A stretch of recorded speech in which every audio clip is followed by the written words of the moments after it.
দাদু, তাহলে আমি আসি, আমার জন্য দোয়া করবেন। ঠিক আছে দাদু ভাই, সাবধান, আল্লাহ ভরসা। আসসালামু আলাইকুম। নাবিল, তুমি এসব ব্যাগ ট্যাগ নিয়ে কোথায় যাচ্ছ? আর তাছাড়া তুমি হুজুরদের মতন পোশাক আশাক পরেছো কেন? বাবা, আমি আমার এলাকার কিছু মুসল্লিদের সাথে দাওয়াতি সফরে তাবলিগে যাচ্ছি। কি? তুমি তাবলিগে যাচ্ছ মানে? তুমি কার অনুমতি নিয়ে এমন সিদ্ধান্ত নিলে? আমি তো দাদুকে বলেছি। দাদুকে বলেছো মানে? আমি তোমার বাবা, তুমি আমাকে জানানোর প্রয়োজন মনে করনি? তোমার কি এখন এইসব করার সময়? সামনে তোমার অ্যাডমিশন পরীক্ষা, সেদিকে কোনো খেয়াল আছে? এভাবে চললে জীবনে কিচ্ছু করতে পারবে না। দেখো বাবা, এই দুনিয়ায় সব থেকে বড় অর্জন হলো আল্লাহর সন্তুষ্টি। আমি আল্লাহর পথে থেকে অল্পতেই সন্তুষ্ট থাকতে চাই। নাবিল, একটা কথা পরিষ্কার করে শুনে রাখো, অভাব যখন তোমার দরজা এসে কড়া নাড়বে, তখন তোমার এই হাদিসের নীতি কথা জানা দিয়ে পালাবে। দাদু, তাহলে আমি আসি, আমার জন্য সবাই অপেক্ষা করছে। পকেটে টাকা না থাকলে রাত তেল এমনি কমে যাবে। এই তোমার আশকারা পেয়ে আমার ছেলেটা দিন দিন জঙ্গিদের মতো আচরণ করছে। তুমি তো জীবনে কিছুই করতে পারোনি, ভাগ্যিস আমার চাকরিটা ছিল, তাই দুবেলা দুমুঠো খেতে পাচ্ছ। এই আই, দাদুর আশকারা পেলে তুইও খারাপ হয়ে যাবি।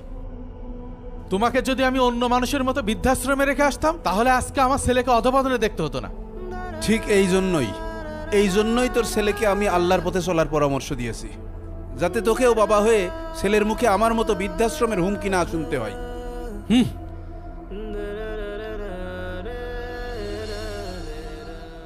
আলহামদুলিল্লাহ, 40 দিনের সফর শেষ করে অবশেষে বাড়িতে আসলাম। এ কি, তুমি এখানে? তোমার জন্য এই বাসার দরজা চিরদিনের জন্য বন্ধ। কিন্তু বাবা, আমি তো ভুল কিছু করিনি। ভুল কিছু করনি মানে? একটু আশেপাশে তাকিয়ে দেখো, তোমার বয়সী ছেলেরা কত কিছু করছে, কত দূর এগিয়ে যাচ্ছে। আর তুমি? তোমার কাছে হয়তো মনে হচ্ছে তারা কত এগিয়ে যাচ্ছে, তারা আগাচ্ছে ঠিকই, কিন্তু তারা আগাচ্ছে জাহান্নামের দিকে। চুপ বেয়াদব, একটু বাইরে গিয়ে দেখো দুনিয়াটা কত কঠিন, এত সহজ না। বাবা, হয়তো বা একটু অভাব হবে, টাকা পয়সা কম হবে, অন্যের 10 তলা ফ্ল্যাট হবে, আমার হবে না, কিন্তু এই মুসাফিরের জীবন তো কেটেই যাবে, তাই না? অত কথা শুনতে চাই না, তুমি আর এই বাড়িতে আসতে পারবে না। যাও, বেরিয়ে যাও, আর কোনোদিন যেন এই বাসার সামনে আসতে না দেখি।